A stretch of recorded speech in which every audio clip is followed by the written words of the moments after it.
Hello दोस्तों, welcome to cross study circle. आप लोग का बहुत बहुत स्वागत है इस यूट्यूब चैनल पर। आज हम लोग पॉलिटी की रिवीजन करेंगे। कौन से टॉपिक की? यूनियन एग्जीक्यूटिव की रिवीजन करेंगे, जो कि संघीय कार्यपालिका कहा जाता है यूनियन एग्जीक्यूटिव को। अब चलिए इसमें पढ़ेंगे कि संघीय कार्यपालिका में कौन कौन आते हैं। इसके अंतर्गत आते हैं राष्ट्रपति, उपराष्ट्रपति, प्रधानमंत्री, मंत्रिपरिषद और भारत के जो महान्यायवादी जो हैं वो सब इसी के अंतर्गत आते हैं। चलिए इसके बारे में समझते हैं कि यूनियन एग्जीक्यूटिव में क्या समझाया गया है।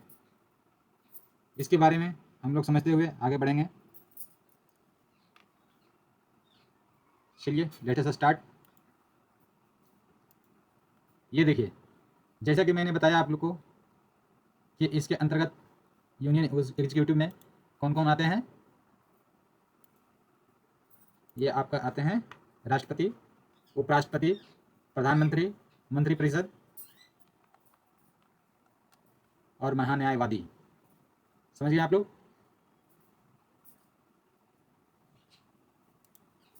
चलिए अब समझते हैं कि राष्ट्रपति के बारे में इसमें क्या कहा गया है। राष्ट्रपति के बारे में ये बताया गया है कि राज्य का औपचारिक प्रमुख ये होता है राष्ट्रपति, और ये अनुच्छेद 52 में बताया गया है। और राष्ट्रपति को ये प्रथम नागरिक भी कहा जाता है। और राष्ट्रपति एकता, अखंडता और एकजुटता का एक प्रतीक माना गया है हमारे संविधान में। चलिए समझते हैं कि राष्ट्रपति बनने का क्या क्या अर्हता बताया गया है। अर्हता में बताया गया है कि ये भारत का कोई भी राष्ट्रपति यदि बनता है तो राष्ट्रपति बनने के लिए पहला नंबर तो भारत का नागरिक होना चाहिए, दूसरा नंबर वो ये नागरिक होना चाहिए, और दूसरा नंबर में ये 35 वर्ष का आयु उसका कंप्लीट हो गया होगा तभी वो बन सकता है। 35 वर्ष से कम की आयु में ये नहीं बन सकते हैं। नेक्स्ट है, लोकसभा के सदस्य के रूप में निर्वाचित होने के लिए पात्र होना चाहिए। नेक्स्ट है, भारत के या राज्य सरकार का कोई भी अधीन का लाभ उसे प्राप्त नहीं हो रहा हो, यदि कोई लाभ के पद पे हो तो वो नहीं बन सकते हैं। समझ गए? चलिए समझते हैं कि इस पद पर बनने के लिए क्या क्या शर्तें बताई गई है। शर्तें में ये बताई गई है कि संघीय और राज्य विधानमंडल के किसी भी सदन के सदस्य ये ना हो। यदि ऐसा सदस्य राष्ट्रपति के रूप में निर्वाचित हो जाता है, यदि कोई इस विधानमंडल के सदस्य हैं और वो निर्वाचित हो गया है, निर्वाचित किया गया है, तो उन्हें समझा जाएगा कि वो सदन में अपना स्थान राष्ट्रपति के पद को ग्रहण करने की तारीख से वो उनका पद खाली माना जाएगा। समझ गए? कब से? पद धारण करने के दिन से। कौन सा खाली माना जाएगा? राज्य विधानमंडल के सदस्य का। समझ गए?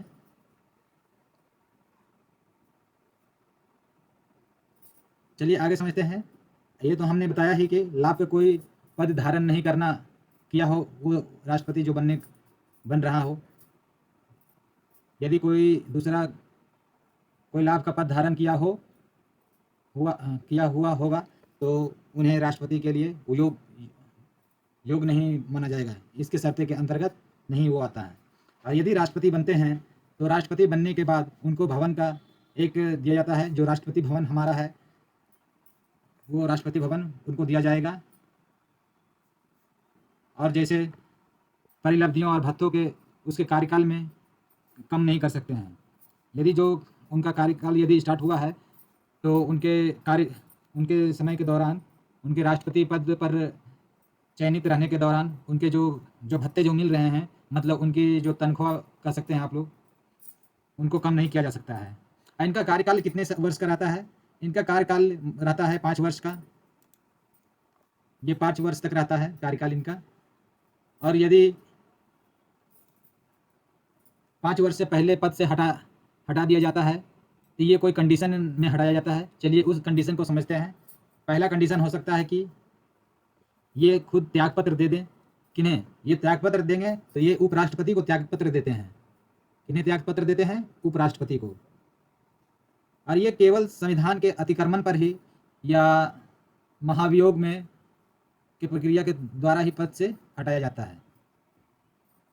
समझ गए? इसका इसके बारे में ये हटाने के बारे में ये दिया गया है, अनुच्छेद 56 में दिया गया है। समझ गए? चलिए हम लोग समझते हैं कि महाभियोग की प्रक्रिया ये क्या है, महाभियोग आखिर है क्या, ये महाभियोग कौन से अनुच्छेद के अंतर्गत आते हैं। महाभियोग देखा जाए तो ये अनुच्छेद 61 के अनुच्छेद के अंतर्गत आते हैं और महाभियोग के आरोप को संसद के किसी भी सदन में स्टार्ट किया जा सकता है।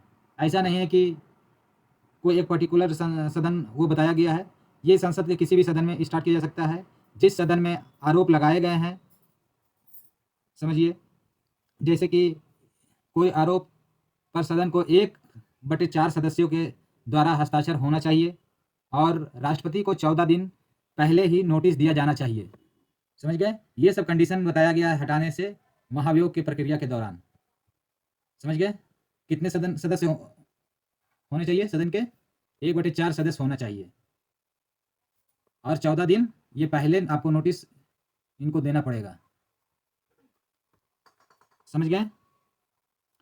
और महाभियोग प्रस्ताव उस सदन की कुल सदस्यता को 2/3 बहुमत से भी पारित होने के बाद, यदि पारित होता है ये पहला सदन में, तो इसे दूसरा सदन में भेजा जाता है। समझ गए?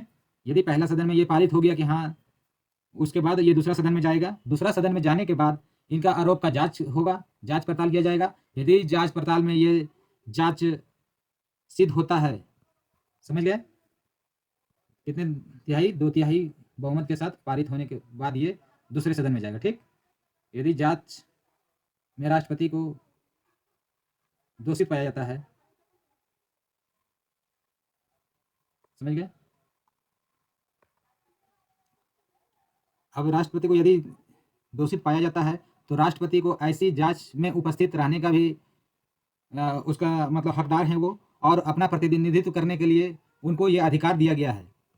समझ गए? इस सदन के दौरान, इस सदन में, कि अपना वो पक्ष रख सकें। समझ गए? यदि दूसरे सदन के अनुसार भी आरोप यदि सही मिल जाता है, समझ गए, यदि मान लीजिए दूसरे सदन में भी आरोप यदि सिद्ध हो गया, आरोप पाया गया, तो वह कुल सदस्यता का 2/3 बहुमत से महाभियोग के प्रस्ताव को पारित कर देगा। समझ गए? यदि दूसरे सदन में भी सही सिद्ध होने पर वो 2/3 बहुमत से महाभियोग प्रस्ताव को पारित करता है। समझ गए?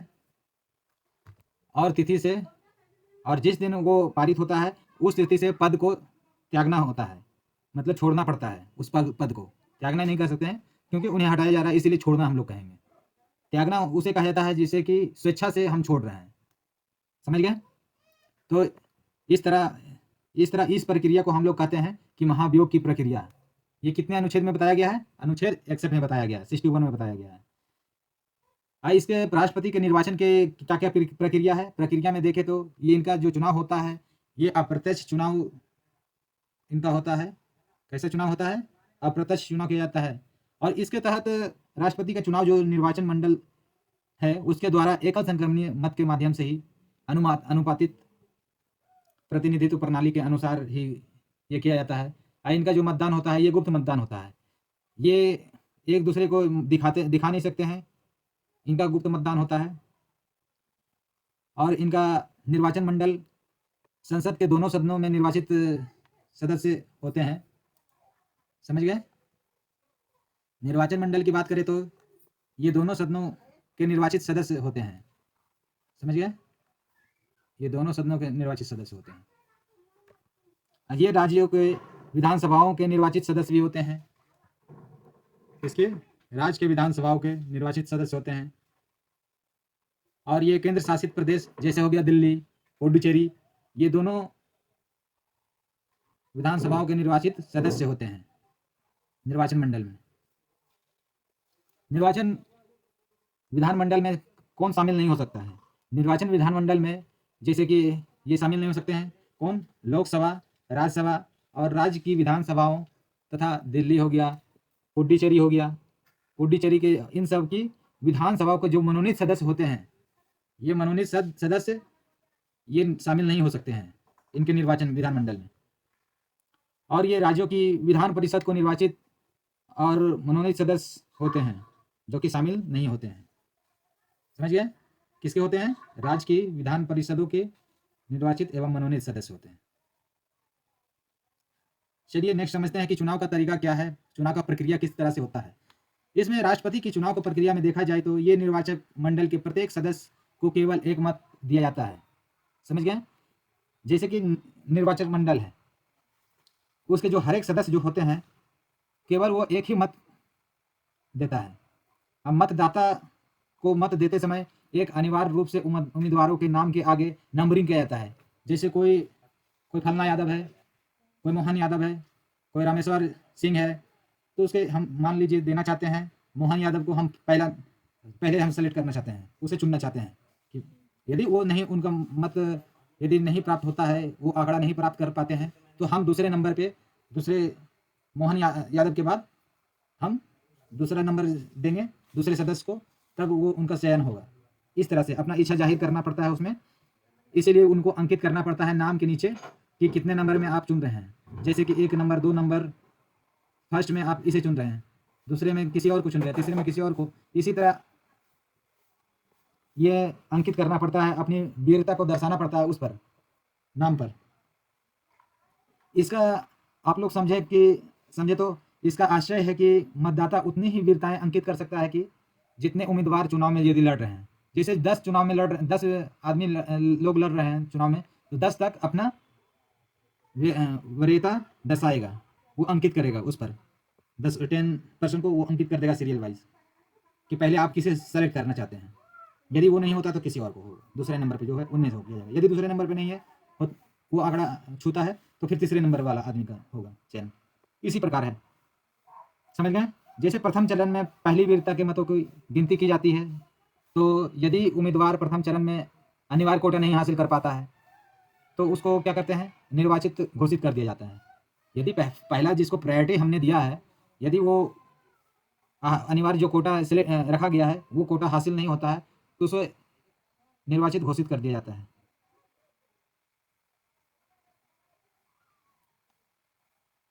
कब?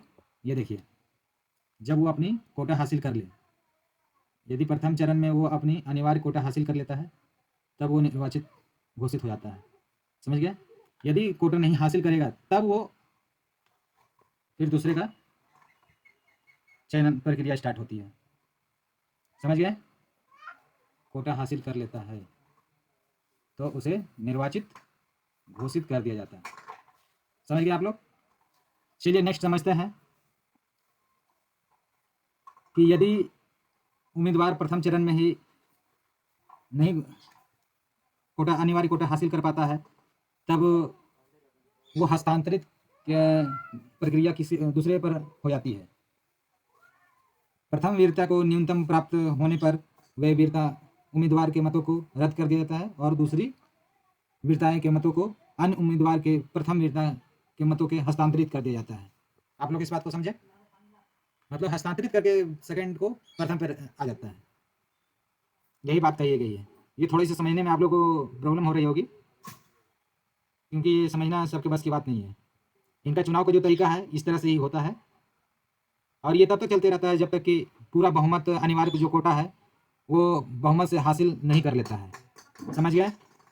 संसद और राष्ट्रपति और उपराष्ट्रपति के चुनाव के संबंधित मामले जो हैं उनको विनियमित करता है। समझ गए? कौन करता है? संसद उपराष्ट्रपति के चुनाव के मामले को।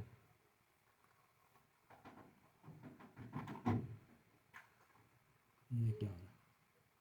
संसद राष्ट्रपति और उपराष्ट्रपति के चुनाव के मामले को विनियमित करता है। समझ गए? ये प्रस्तावक के रूप में देखा जाए तो ये 50 निर्वाचक होते हैं और अनुमोदक के रूप में 50 निर्वाचक होते हैं। समझ गए? प्रस्तावक के रूप में 50 होते हैं और अनुमोदक के रूप में 50 होते हैं।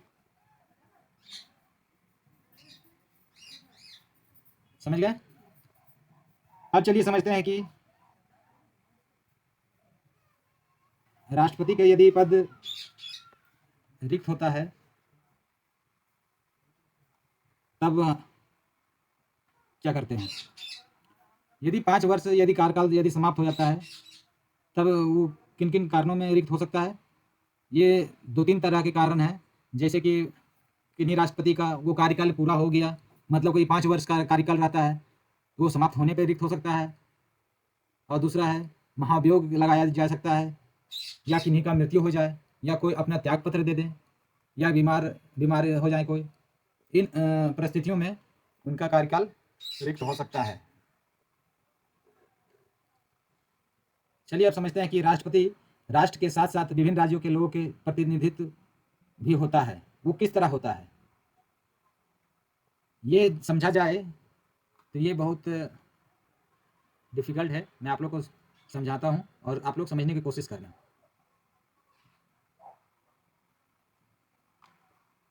जैसे कि राष्ट्रपति के चुनाव में जो होता है, उसमें प्रत्येक राज्य के जनसंख्या और वहाँ के निर्वाचक विधायकों की संख्या के अनुसार विभिन्न राज्यों के प्रतिनिधित्व की एकरूपता होती है। ऐसा नहीं है कि एक पर्सन वो पब्लिक का वहाँ प्रतिनिधित्व नहीं हो रहा है, वहाँ पब्लिक का भी सपोर्ट वहाँ जा रहा है। वो किस तरह जाता है? जैसे कि एक विधायक के मत को मूल्य को किस तरह गिना जाता है? विधायक मत को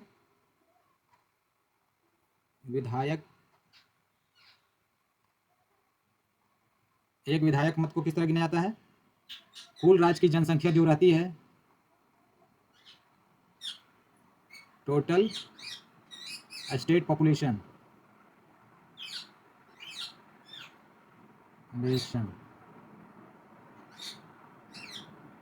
समझिए, टोटल पॉपुलेशन भाई विधान में जो निर्वाचित सदस्य रहते हैं उनकी कुल संख्या। विधानसभा में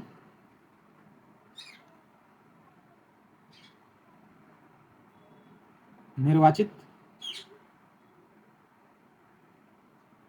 सदस्यों की कुल संख्या, सदस्यों की कुल संख्या देखा जाता है। अब मल्टीप्लाई 1000 होता है। इस तरह करके कैलकुलेशन किया जाता है एक विधायक का मत। समझ गए? उसी तरह संसद का मत को इस तरह किया जाता है कि यदि एक सांसद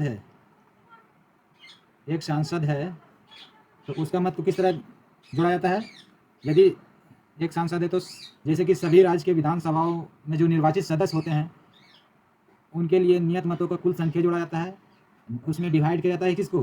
सांसद के दोनों सदनों के निर्वाचित जो सदस्य होते हैं उन सदस्यों की कुल जो संख्या होगी उसको डिवाइड किया जाएगा।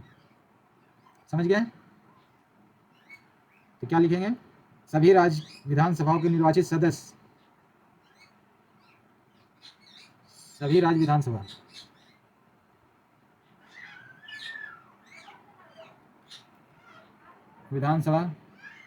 के निर्वाचित सदस्य मतों की संख्या को किससे डिवाइड करेंगे? दोनों सदन के निर्वाचित सदस्यों की कुल संख्या को, दोनों सदनों की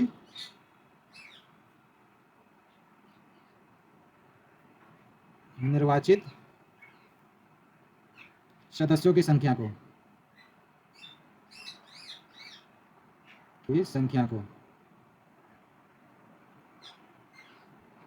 समझ गए? इस तरह से हम लोग ये एक सांसद का वैल्यू निकालेंगे और एक विधायक का वैल्यू निकालेंगे, तब राष्ट्रपति का चुनाव का एक पूरा कैलकुलेशन निर्वाचन का होता है। समझ गए? तब जाकर हमारा राष्ट्रपति का चुनाव होता है।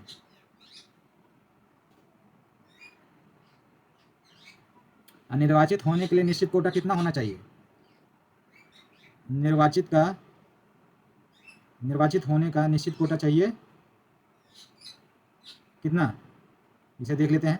निर्वाचित होने का एक निश्चित कोटा है कि जैसे कि वैध जो मत रहेगा उसकी कुल संख्या, वैध मत की कुल संख्या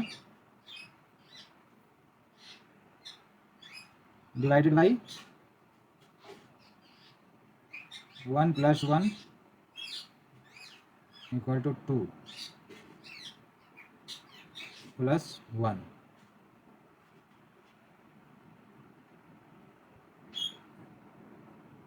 यहाँ +1 यहाँ होगा, ठीक है। इस तरह से निर्वाचित होने का जो कोटा है हम लोग निश्चित कोटा एक निकाल सकते हैं, समझ गए। चलिए आगे समझते हैं कि राष्ट्रपति के रूप में कौन कार्य करेगा यदि राष्ट्रपति बनते हैं तो।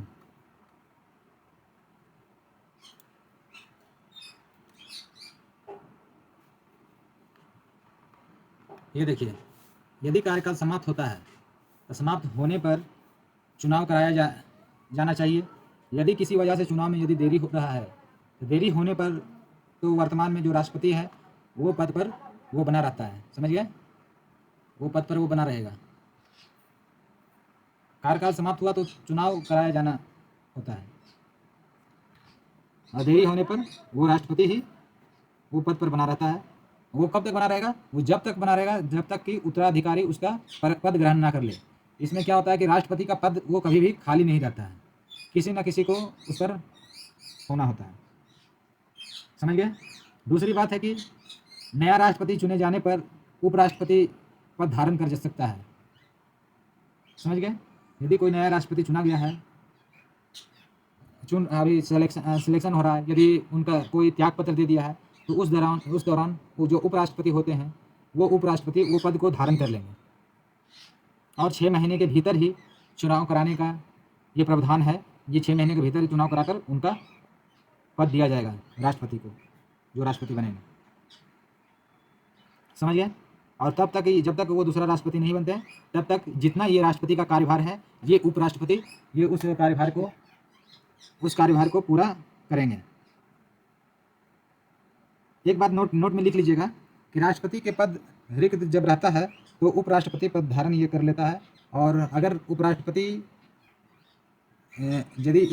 का भी यदि पद यदि खाली है तो उस समय कौन पद धारण करेगा राष्ट्रपति का? तो उस समय कौन धारण करेगा? उस समय धारण करेगा मुख्य न्यायाधीश, जो भारत के हमारे मुख्य न्यायाधीश हैं, वो इस पद को धारण करता है। यदि इन केस ऐसा होता है तो इसका पद भी यदि रिक्त होता है तो फिर उच्च न्यायालय का जो वरिष्ठ न्यायाधीश रहेगा वो पद धारण करेगा और ये भारत के राष्ट्रपति के रूप में वो कार्य करेगा। इसीलिए कहा गया है कि ये राष्ट्रपति का पद ये खाली हमारे देश में रहने का कोई नियम नहीं है, क्योंकि ये प्रथम नागरिक कहलाता है। इसीलिए चलिए अब समझते हैं कि राष्ट्रपति की क्या क्या शक्तियाँ हैं और उस क्या क्या कार्य उनको दिया गया है, उनके कार्य के बारे में समझते हैं। ये तो मैंने आपको समझा ही दिया है कि ये किस तरह से रिक्त पद रहने पे कौन उस पद को धारण करेगा, राष्ट्रपति के पद को। चलिए उसके शक्ति और कार्य को समझते हैं। ऐसा प्रावधान किया गया है कि यदि राष्ट्रपति पहला में देखा जाए तो ये कार्यकारी शक्तियाँ के बारे में, तो उसमें अनुच्छेद 53(1) में प्रावधान किया गया है कि राष्ट्रपति द्वारा कार्यकारी शक्तियाँ का प्रयोग वो स्वयं कर सकता है या अपने जो अधीनस्थ अधिकारी जो रहेगा, जो कि मतलब अधीनस्थ अधिकारी मतलब कौन हो गया? अधीनस्थ अधिकारी मतलब हो गया कि ये जो मंत्री परिषद होते हैं उनके बारे में कहा गया है। तो इसके माध्यम से किया जाता है, समझ गए। और दूसरा क्या है? दूसरा पॉइंट है कि सभी जो कार्यकारी जो कार्य हैं जो औपचारिक रूप से उनके नाम से किए जाते हैं। प्रधानमंत्री जितने भी जो कार्य करते हैं वो किनके नाम से करते हैं? वो राष्ट्रपति के नाम से करते हैं। ऐसा हमारे संविधान में है। और साथ ही देखा जाए तो वह अपने नाम पर आदेश जारी करने और निष्पादन करने के लिए नियम भी बना सकते हैं, समझ गए। क्या करने के लिए? आदेश जारी कर सकते हैं या कोई नियम बना सकते हैं।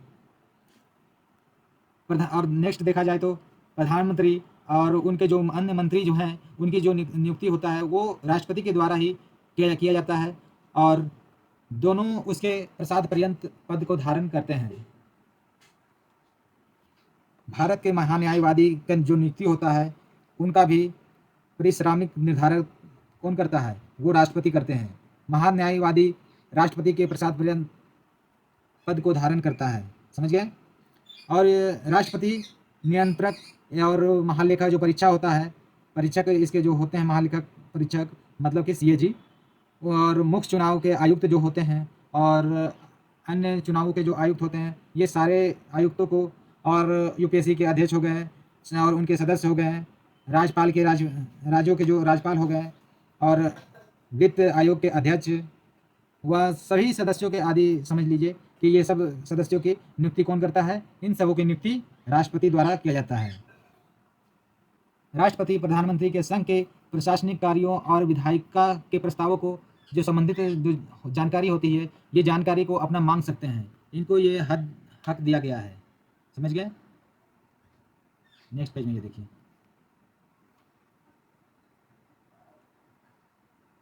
इनको ये हक दिया गया है। समझ गए?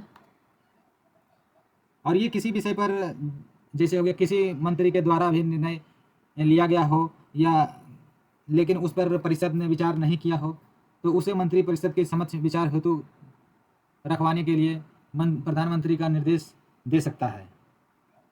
समझ गए? प्रधानमंत्री को ये निर्देश भी दे सकते हैं। जैसे हो गया अनुसूचित जाति हो गया और अनुसूचित जनजाति हो गया या ओबीसी हो गया, इन सब को यदि कोई प्रॉब्लम हो रहा है तो इनकी दिशाओं को किस दशा में ये चल रहे हैं, इनकी जो संस्था बनी हुई है, तो इनको चेक करने के लिए ये अपने आयोग, एक नए आयोग का नियुक्त भी कर सकते हैं। इनके लिए ये प्रावधान किया गया है। ये उनके ऊपर डिपेंड करता है। और जो अंतर्राष्ट्रीय इंटरनेशनल जो मतलब जो विभिन्न राज्य हैं हमारे देश के, वो अंतर्राज्यीय परिषद के नियुक्त भी कर सकते हैं। केंद्र शासित प्रदेशों को उसके द्वारा नियुक्त प्रशासकों के माध्यम से सीधे प्रशासित किया कर सकते हैं। समझ गए? किसके द्वारा? किसके माध्यम से? जो उस राष्ट्रपति के द्वारा नियुक्त प्रशासक होते हैं, उनके माध्यम से ये प्रशासित कर सकते हैं। समझ गए? इसमें ये बताया गया है। अब चलिए समझते हैं विधायी शक्तियाँ, इनको क्या क्या प्रदान की गई है। विधायी शक्तियाँ की बात करें तो ये संसद के जो सत्र को आहूत या सत्रावसान कर सकता है और लोकसभा को ये भंग कर सकता है, विघटित कर सकता है। ये राष्ट्रपति दोनों सदनों की संयुक्त बैठक भी आहूत कर सकता है। समझ गए? ये राष्ट्रपति प्रत्येक आम चुनाव के बाद संसद के प्रथम सत्र के प्रारंभ में और प्रत्येक वर्ष के प्रथम सत्र के आरंभ में ये अपने अभिभाषण कर सकते हैं। इनको ये शक्तियाँ प्रदान की गई है। समझ गए? ये देखिए, मैं अंडरलाइन कर दे रहा हूँ, ये सब इम्पोर्टेंट बातें हैं। ये संसद के दोनों सदनों के लंबित विधेयक या उसके संबंध में संदेश भेज सकते हैं। समझ गए? ये राष्ट्रपति लोकसभा के अध्यक्ष और उपाध्यक्ष दोनों के पद को रिक्त होने पर लोकसभा के किसी भी सदस्य को इसकी कार्यवाही की अध्यक्षता करने के लिए नियुक्त कर सकते हैं। ऐसा नहीं है कि कोई भी आकर ये सदस्यता को, ये कार्यवाही को चलाए। ये इनके लिए प्रावधान राष्ट्रपति के लिए किया गया है कि ये राष्ट्रपति जिसे चाहें उसे उस समय नियुक्त कर सकते हैं। इस प्रकार का जब सभापति और उपसभापति दोनों के पद खाली होता है, तब सदन की कार्यवाही के अध्यक्षता करने के लिए राज्यसभा के किसी भी सदस्य को नियुक्त किया जाता है। समझ गए? चलिए नेक्स्ट बात किया जाए तो जो राज्यसभा के 12 सदस्यों और लोकसभा के लिए जो 2 अंग सदस्य हैं, तो ये 2 अंग सदस्य को मनोनीत करते हैं। समझ गए? अज्ञातव्य में है कि 104वें संविधान संशोधन के द्वारा ये आंग्ल भारतीय वाले प्रावधान को ये निरस्त करने का इनको अधिकार दिया गया है। प्रावधान को निरस्त करने का अधिकार दिया गया है। किसके द्वारा? 104वें संविधान संशोधन के द्वारा। समझ गए? इसके बाद देखिए, ये संसद के कुछ प्रकार के विधेयक, जैसे कि उस विधेयक को प्रस्तुत करने के लिए और राष्ट्रपति की पूर्व स्वीकृति के अनिवार्य होता है। जैसे कि उदाहरण में हम लोग देखें तो ये भारत की संचित निधि को व्यय करने संबंधी विधेयक हो गया, या राज्यों की समस्याओं के परिवर्तन हो गया, या नए राज्य का निर्माण करने के लिए आदि के लिए ये विधेयक को प्रस्तुत करने के लिए राष्ट्रपति की पूर्व स्वीकृति अनिवार्य होती है। उनके अनिवार्य के बिना नहीं कार्य किया जा सकता है। समझ गए?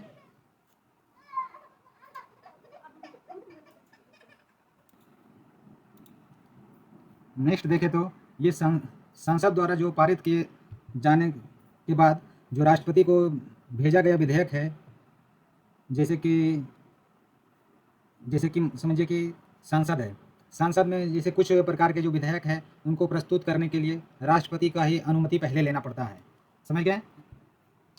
उनके अनुमति के बिना ये आगे नहीं बढ़ेगा। ये देखिए, राष्ट्रपति की स्वीकृति अनिवार्य है। उदाहरण के लिए समझे तो ये भारत का जो संचित निधि है व्यय करने के संबंधी में विधेयक हो गया, और राज्यों की समस्याओं के परिवर्तन या नए राज्यों के निर्माण के लिए विधेयक आदि हो गया। ये सब में संचित निधि का राष्ट्रपति की स्वीकृति लेना अनिवार्य होता है। ये उनके बिना नहीं संभव है। नेक्स्ट देखें तो संसद द्वारा जो पारित किए जाने के बाद राष्ट्रपति को जो भेजे गए विधेयक हैं उसके मामले में वह राष्ट्रपति स्वीकृति दे सकता है, स्वीकृति रोक भी सकता है। उस विधेयक को पुनः विचार के लिए, यदि धन विधेयक नहीं है तो वो पुनः विचार के लिए वापस लौटा भी सकता है। समझ गए? संसद को ये पुनः विचार के लौटाने के बाद यदि संसद पुनः विचार के लिए विधेयक लौटने पर संसद द्वारा विधेयक को संशोधन के साथ या बिना संशोधन के ही फिर से पारित करता है, और किए जाने के बाद राष्ट्रपति को उस विधेयक को दिया जाता है और उस पर राष्ट्रपति को स्वीकृति देनी होती है। वो उनको दूसरे पुनः विचार के बाद वो देने पर उनका अनिवार्य है कि वो स्वीकृति देना ही है उनको। ऐसा हमारा संविधान में है। समझ गए? राज्य की बात देखें तो राज्य का बात देखा जाए तो राज्य विधायिका द्वारा जो पारित विधेयक के मामले में तो राष्ट्रपति के विचार के लिए राज्यपाल द्वारा जो सुरक्षित रखने के पर बात देखा जाए तो राष्ट्रपति उस पर स्वीकृति दे सकता है, स्वीकृति रोक भी सकता है, और राज्यपाल को ये भी निर्देश दे सकता है कि उस विधेयक को राज्य विधानमंडल को पुनः विचार के लिए लौटा दे। यदि पुनः विचार के लिए लौट जाता है तो राज्य विधायिका को पुनर्विचार के लिए विधेयक लौटने पर वो राज्य विधानमंडल द्वारा विधेयक को फिर से वो पारित कर विचार हेतु दिया जाता है। मतलब राष्ट्रपति भेज जाता है, तो राष्ट्रपति वो उस पर उसमें बाध्यकारी नहीं होता है राष्ट्रपति कि उस पर अपना स्वीकृति दे ही। ये ऐसा केस इसमें राज्य में नहीं है, तो ये राज्य पर बाध्यकारी नहीं है और उसमें पुनः विचार के बाद बाध्यकारी हो जाता है। समझ गए? नेक्स्ट पॉइंट देखिए, ये उन विषय पर अध्यादेश जारी कर सकता है जिन पर कौन? राष्ट्रपति उस अध्यादेश को जारी कर सकता है जिन विषय पर संसद के पास विधायी शक्ति है, जो कि अनुच्छेद 123 में दिया गया है। कितने अनुच्छेद में दिया गया है? 123 में दिया गया है। और ये सिर्फ बात याद रहे कि संसद के दोनों सत्र में ये ना हो और तत्काल कार्रवाई करना अनिवार्य हो। साथ ही इसे संसद का सत्र प्रारंभ होने के 6 सप्ताह के भीतर अनुमोदित होना अनिवार्य होता है। तो इसमें निम्नलिखित है, जैसे कि राष्ट्रपति किसी भी समय अध्यादेश को वापस ले सकता है, और दूसरी बात मंत्रिपरिषद के अनुमोदन के तहत ही अध्यादेश जारी कर सकता है या वापस लिया जा सकता है। इसका भूत लक्ष्य प्रभावी हो सकता है। साथ ही संसद के किसी भी अधिनियम या यहाँ के किसी भी अन्य अध्यादेश को संशोधित या निरस्त भी कर सकता है। नेक्स्ट, कर कानून में संशोधन या परिवर्तन भी कर सकता है, लेकिन ये बात याद रखिएगा कि वो संविधान में संशोधन नहीं कर सकता है। उन परिस्थितियों की व्याख्या करने वाला एक विवरण जिसके लिए अध्यादेश द्वारा तत्काल कानून बनाना आवश्यक हो गया था, वो संसद के समक्ष भी रखा जाना चाहिए। चलिए नेक्स्ट पॉइंट समझते हैं कि इनके क्या कार्य हैं। संसद के समक्ष ये CAG को, UPSC को, वित्त आयोग और अन्य रिपोर्ट जितना ये सब रिपोर्ट होते हैं, ये रिपोर्ट को रखवाता है। कहाँ? संसद के समक्ष। समझ गए? किसके रिपोर्ट को? CAG, UPSC, वित्त आयोग, इस तरह के रिपोर्ट को संसद के समक्ष रखवाता है। समझ गए? और ये नेक्स्ट इनका कार्य है कि अंडमान और निकोबार द्वीप समूह, लक्षद्वीप हो गया, दादर और नगर हवेली, तथा दमन व दीव का शांति और प्रगति के लिए और उसके सुशासन को बनाए रखने के लिए विनियमन बना सकता है। समझ गए? पुडुचेरी के मामले में भी यही है, लेकिन उसमें है कि विधानसभा के निलंबित या भंग कर दिया गया है तभी राष्ट्रपति विनियमन बनाकर कानून बना सकता है। समझ गए? ये पुडुचेरी के लिए भी वही है, लेकिन ये विधानसभा के निलंबन या भंग होने पर ही कर सकते हैं। समझ गए? ये देखिए अंडरलाइन कर दे रहे हैं, निलंबित या भंग होने पर ही। समझ रहे हैं बात को? चलिए समझते हैं कि इनकी विधायी शक्तियाँ राष्ट्रपति को क्या क्या दी गई है। विधायी शक्तियाँ के मामले में देखा जाए तो ये राष्ट्रपति की पूर्व स्वीकृति से ही संसद में धन विधेयक प्रस्तुत किया जाता है। समझिए? किसकी स्वीकृति से? राष्ट्रपति की स्वीकृति से ही पहले इनसे स्वीकृति लिया जाएगा, फिर धन विधेयक पेश किया जाता है। वह संसद के समक्ष वार्षिक वित्तीय विवरण रखवा सकता है और रखवाता भी है। वार्षिक वित्तीय विवरण संसद के समक्ष रखवाता है और उसकी स्वीकृति के बिना अनुदान की कोई मांग नहीं की जा सकती है। मतलब राष्ट्रपति की स्वीकृति अनिवार्य है। समझ गए? अप्रत्याशित व्यय के लिए भारत को आकस्मिकता निधि के अग्रिम धन की अनुमति भी यही देता है। समझ गए? और ये प्रत्येक 5 वर्ष बाद ही आयोग का गठन करता है। किसका? कौन सा आयोग? वित्त आयोग का गठन। समझ गए? इन्हें कुछ न्यायिक शक्तियाँ भी दी गई है। न्यायिक शक्तियाँ में देखा जाए तो इन्हें उच्च न्यायालयों के मुख्य न्यायाधीश को हो गया, उच्चतम न्यायालय के मुख्य न्यायाधीश और न्यायाधीशों की जो नियुक्ति होता है उनको ये नियुक्त करते हैं। किन्हें? उच्च न्यायालय और उच्च न्यायालयों के मुख्य न्यायाधीश और न्यायाधीशों की नियुक्ति करते हैं। समझ गए?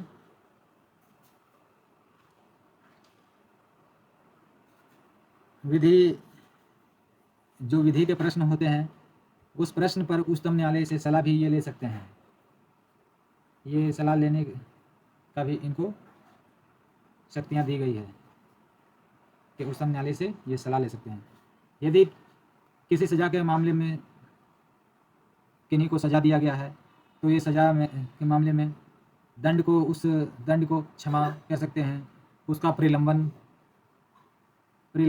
कर सकते हैं या उनको सज़ा को रोक सकते हैं, उनको सज़ा पर विराम लगा सकते हैं या परिहार कर सकते हैं या लघुकरण करने का अनुमति दे सकते हैं। इनको ये अधिकार प्राप्त है। ये किसी भी अपराध जैसे कि कोर्ट मार्शल के द्वारा हुआ, चाहे संघीय राज्य कानून के द्वारा हुआ या मृत्यु दंड के जो विरुद्ध में जो है उसके लिए यदि दोषी ठहराए गए हैं तो ये किसी भी व्यक्ति की सज़ा को निलंबित कर सकते हैं, उसका क्या बोलते हैं परिहार कर सकते हैं और उसकी सज़ा को कम कर सकते हैं। समझ गए? मतलब लघुकरण कर सकते हैं। चलिए नेक्स्ट समझते हैं। सैन्य शक्तियाँ इनको क्या प्रदान है? न्यायिक शक्तियाँ के बाद सैन्य शक्तियाँ के बारे में कुछ समझते हैं। सैन्य शक्तियाँ इनको क्या दी गई है? सैन्य शक्तियाँ तो आप लोग सभी जानते हैं कि इन्हें जो थल सेना हो गया, वायुसेना हो गया, नौसेना हो गया, इनके ये प्रयुक्त प्रमुख की नियुक्ति करते हैं और ये तीनों सेनाओं के सर्वोच्च कमांडर होते हैं। इनके कमांडर होते हैं, ये जितने रक्षा बल हैं सबके ये कमांडर कहलाते हैं। समझ गए? रक्षा बलों का सर्वोच्च कमांडर होते हैं ये। और संसद के अनुमोदन के अधीन ही ये युद्ध करवा सकते हैं या शांति की घोषणा करते हैं। समझे? ये संसद के अनुमोदन के बिना ये युद्ध या शांति की घोषणा नहीं कर सकते। राजनीतिक शक्तियाँ में देखा जाए तो राजनीतिक शक्तियाँ में ये अंतर्राष्ट्रीय संधियाँ करवाते हैं, समझौते हो गया वो सब समझौता करवाते हैं। ये राष्ट्रपति के नाम से ही किए जाते हैं। ये सारे समझौते राष्ट्रपति के नाम से किए जाते हैं। समझ गए? अंतर्राष्ट्रीय जो मामले भी होते हैं वो भारत के प्रतिनिधित्व राष्ट्रपति के द्वारा ही होता है। अंतर्राष्ट्रीय मंचों के मामले ये भारत के राष्ट्रपति का प्रतिनिधित्व करता है। और ये राष्ट्रपति राजदूतों, उच्चायुक्त जो होते हैं, और जैसे कि राजनयिकों के वो भेजते हैं और उनका स्वागत भी करते हैं। समझें, राजदूत हो गया, उनको भेजना और उनका स्वागत करना इनके ही अंडर आता है।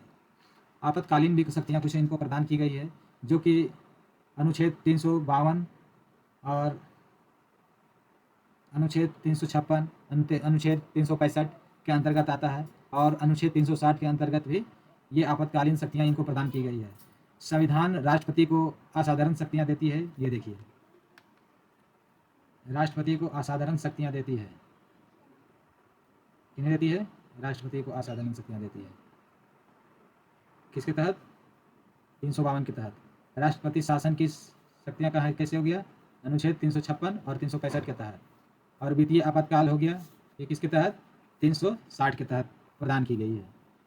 वीटो शक्तियाँ की बात की जाए तो इनमें आत्यंतिक वीटो है, जो कि संसद द्वारा पारित किसी भी विधेयक पर अपनी स्वीकृति को सुरक्षित रखने की राष्ट्रपति को शक्ति ये दी गई है। समझ गए? ये आमतौर पर गैर सरकारी सदस्यों को विधेयक के संबंध में प्रयोग किया जाता है, और जब मंत्रिमंडल त्यागपत्र दे देता है या नया मंत्रिमंडल स्वीकृति नहीं देने की सलाह देता है। समझे? ये स्वीकृति को सुरक्षित रखने के लिए।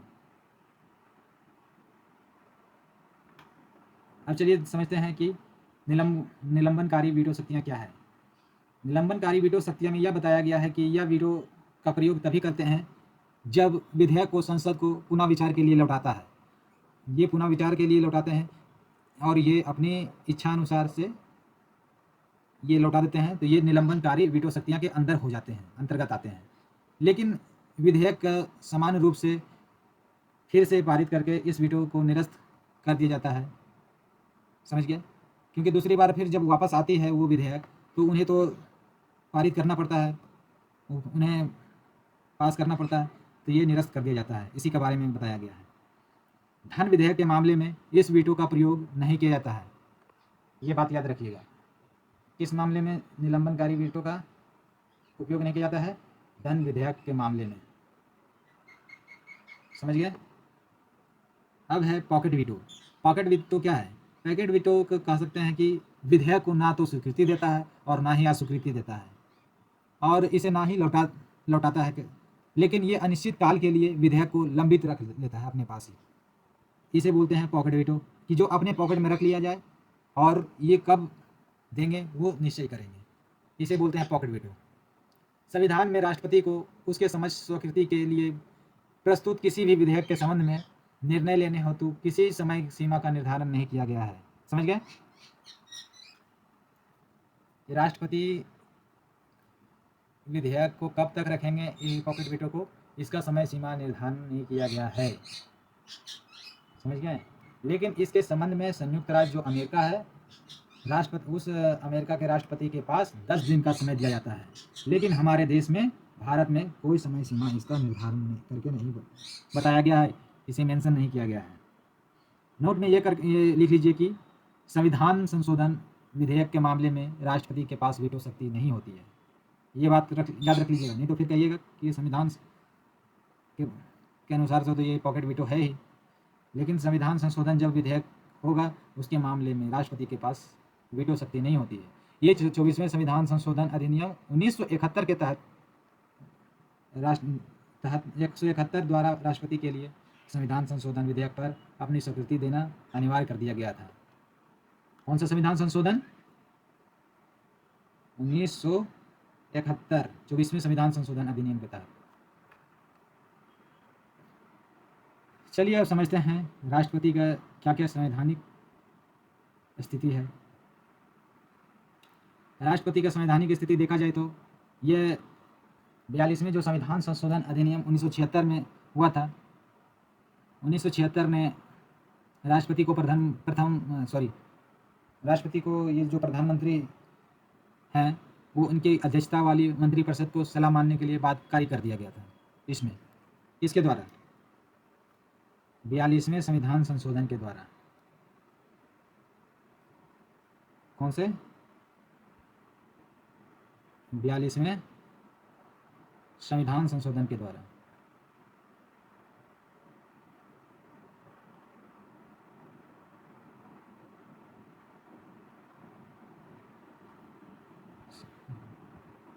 संशोधन अधिनियम 1976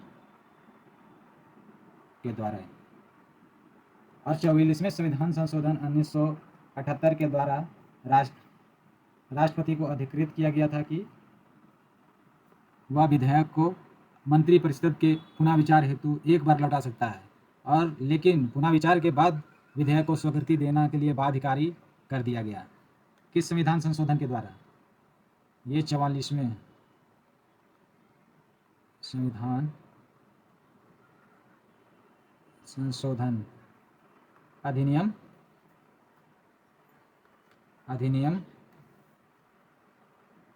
1978 के द्वारा।